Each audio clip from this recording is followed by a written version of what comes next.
ॐ तव कथामृतं तप्तजीवनं कविभिरीडितं कल्मषापहं श्रवणमङ्गलं श्रीमदाततं भुवि गृह्णन्ति ये भूरिदा जनाः। ঠাকুর শ্রী রামকৃষ্ণ দক্ষিণেশ্বর মন্দিরে ভক্ত সঙ্গে 1884 25শে মে। 31 পরিচ্ছেদ। শ্রী রামকৃষ্ণ। বন্ধনের কারণ কামিনী কাঞ্চন, কামিনী কাঞ্চনই সংসার, কামিনী কাঞ্চনই ঈশ্বরকে দেখতে দেয় না। এই বলিয়া ঠাকুর নিজের গামছা লইয়া সম্মুখ আবরণ করিলেন, আর বলিতেছেন, আর আমায় তোমরা দেখতে পাচ্ছ? এই আবরণ, এই কামিনী কাঞ্চন আবরণ গেলেই চিদানন্দ লাভ। দেখো না, যে মাঘ সুখ ত্যাগ করেছে সে তো জগৎ সুখ ত্যাগ করেছে। ঈশ্বর তার অতি নিকট। কেহ বসিয়া কেহ দাঁড়াইয়া নিঃশব্দে এই কথা শুনিতেছেন। শ্রীরামকৃষ্ণ কেদার, বিজয় প্রভৃতির প্রতি। মাঘ সুখ যে ত্যাগ করেছে সে জগৎ সুখ ত্যাগ করেছে। এই কামিনী কাঞ্চনই আবরণ। তোমাদের তো এত বড় বড় গোঁফ, তবু তোমরা ওইতেই রয়েছ। বলো, মনে মনে বিবেচনা করে দেখো। বিজয়: আজ্ঞা, তা সত্য বটে। কেদার অবাক হইয়া চুপ করিয়া আছেন। ঠাকুর বলিতেছেন, সকলকেই দেখি মেয়ে মানুষের বশ। কাপ্তেনের বাড়ি গিয়েছিলাম, তার বাড়ি হয়ে রামের বাড়ি যাব। তাই কাপ্তেনকে বললাম, গাড়ি ভাড়া দাও। কাপ্তেন তার মাগকে বললে, সে মাগও তেমনি ক্যা হুয়া করতে লাগল। শেষে কাপ্তেন বললে যে ওরাই দেবে, অর্থাৎ রামেরাই দেবে। গীতা, ভাগবত, বেদান্ত সব ওর ভিতরে। সকলের হাস্য। টাকা কড়ি সর্বস্ব সব মাগের হাতে। আবার বলা হয়, আমি 2 টাকাও আমার কাছে রাখতে পারি না, কেমন আমার স্বভাব। বড়বাবুর হাতে অনেক কর্ম, কিন্তু করে দিচ্ছে না। একজন বললে, গোলাপিকে ধরো, তবে কর্ম হবে। গোলাপি বড়বাবুর রাঁড়। পুরুষগুলো বুঝতে পারে না কত নিচে নেমে গেছে। কেল্লায় যখন গাড়ি করে গিয়ে পৌঁছিলাম, তখন বোধ হলো যেন সাধারণ রাস্তা দিয়ে এলাম। তারপরে দেখি যে 4 তলা নিচে এসেছি। কলমবাড়া রাস্তা। যাকে ভূতে পায় সে জানতে পারে না যে আমায় ভূতে পেয়েছে। সে ভাবে আমি বেশ আছি। বিজয় সহাস্যে: রোজা মিলে গেলে রোজা ঝাড়িয়ে দেন। শ্রীরামকৃষ্ণ ও কথার বেশি উত্তর দিলেন না, কেবল বলিলেন, সে ঈশ্বরের ইচ্ছা। তিনি আবার স্ত্রীলোক সম্বন্ধে কথা কহিতেছেন।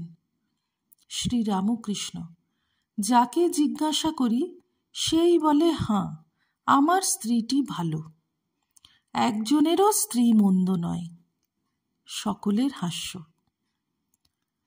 যারা কামিনী কাঞ্চন নিয়ে থাকে তারা নেশায় কিছু বুঝতে পারে না। যারা দাবা পড়ে খেলে তারা অনেক সময় জানে না কি ঠিক চাল, কিন্তু যারা অন্তর থেকে দেখে তারা অনেকটা বুঝতে পারে। স্ত্রী মায়া রূপিণী।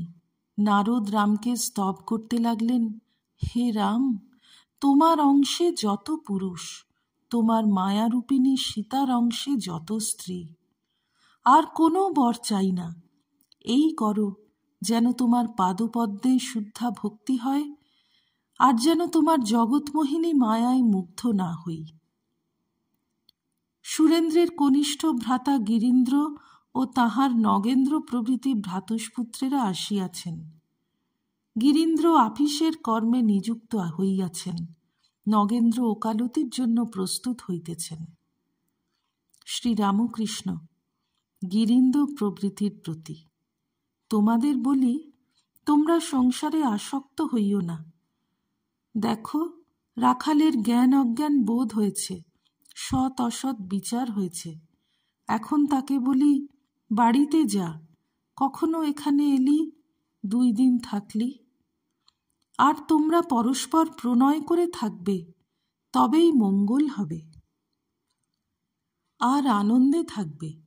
যাত্রাওয়ালারা যদি এক সুরে গায়, তবেই যাত্রাটি ভালো হয়, আর যারা শুনে তাদেরও আহ্লাদ হয়। ঈশ্বরে বেশি মন রেখে খানিকটা মন দিয়ে সংসারের কাজ করবে। সাধুর মন ঈশ্বরে 12 আনা, আর কাজে 4 আনা। সাধুর ঈশ্বরের কথাতেই বেশি হুঁশ। সাপের ন্যাজ মারালে আর রক্ষা নাই, ন্যাজে যেন তার বেশি লাগে। ঠাকুর ঝাউতলায় যাইবার সময় সিঁথির গোপালকে ছাতির কথা বলিয়া গেলেন। গোপাল মাস্টারকে বলিতেছেন, উনি বলে গেলেন ছাতি ঘরে রেখে আসতে। পঞ্চবটী তলায় কীর্তনের আয়োজন হইল। ঠাকুর আসিয়া বসিয়াছেন, সহচরী গান গাইতেছেন। ভক্তেরা চতুর্দিকে কেহ বসিয়া কেহ দাঁড়াইয়া আছেন। গতকল্য শনিবার অমাবস্যা গিয়াছে, জ্যৈষ্ঠ মাস। আজ মধ্যে মধ্যে মেঘ করিতেছিল। হঠাৎ ঝড় উপস্থিত হইল। ঠাকুর ভক্ত সঙ্গে নিজের ঘরে ফিরিয়া আসিলেন। কীর্তন ঘরেই হইবে স্থির হইল। শ্রীরামকৃষ্ণ সিঁথির গোপালের প্রতি, হ্যাঁ গা, ছাতিটা এনেছ? গোপাল, আজ্ঞা না, গান শুনতে শুনতে ভুলে গেছি। ছাতিটি পঞ্চবটিতে পড়িয়া আছে। গোপাল তাড়াতাড়ি আনিতে গেলেন।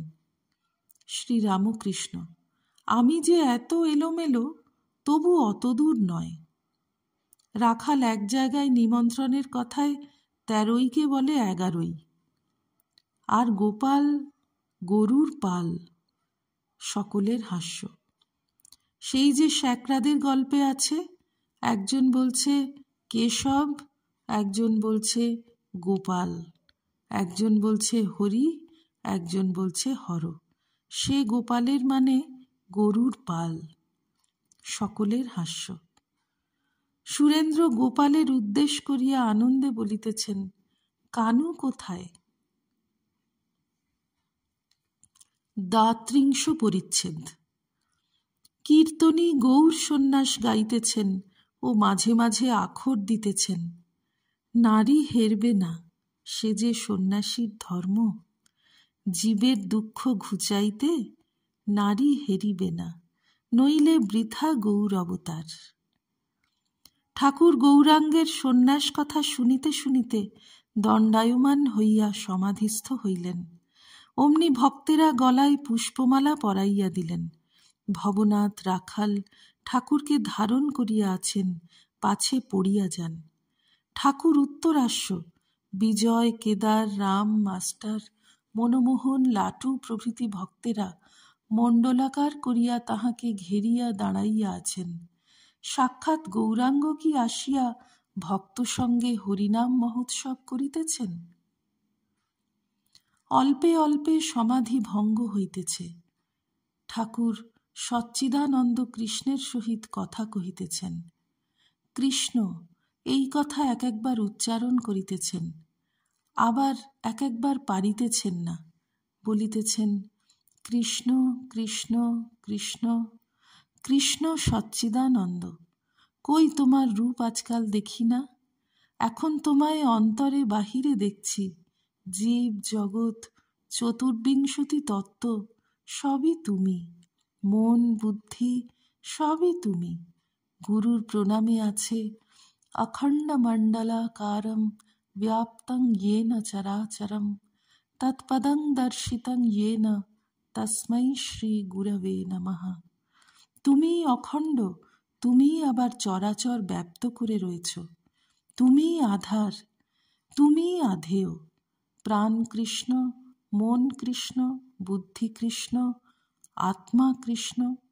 প্রাণ হে গোবিন্দ মম জীবন। বিজয়ও আবিষ্ট হইয়াছেন। ঠাকুর বলিতেছেন, বাবু তুমিও কি বেহুঁশ হয়েছ? বিজয় বিনীতভাবে, আজ্ঞা না। কীর্তনী আবার গাইতেছেন, আঁধল প্রেম। কীর্তনী যাই আখর দিলেন, সদাই হিয়ার মাঝে রাখিতাম, ওহে প্রাণ বধূ হে। ঠাকুর আবার সমাধিস্থ, ভবনাথের কাঁধে ভাঙা হাতটি রহিয়াছে। কিঞ্চিৎ বাহ্য হইলে কীর্তনী আবার আখর দিতেছেন, যে তোমার জন্য সব ত্যাগ করেছে, তার কি এত দুঃখ? ঠাকুর কীর্তনীকে নমস্কার করিলেন, বসিয়া গান শুনিতেছেন, মাঝে মাঝে ভাবাবিষ্ট। কীর্তনী চুপ করিলেন। ঠাকুর কথা কহিতেছেন। ওম নিরঞ্জনম নিত্যমনন্তরূপং ভক্তানুকম্পাধৃতবিগ্রহং বৈ ঈশাবতারং পরমেশমিড্যং তং রামকৃষ্ণং শিরসা নমামঃ। শ্রীরামকৃষ্ণার্পণমস্তু।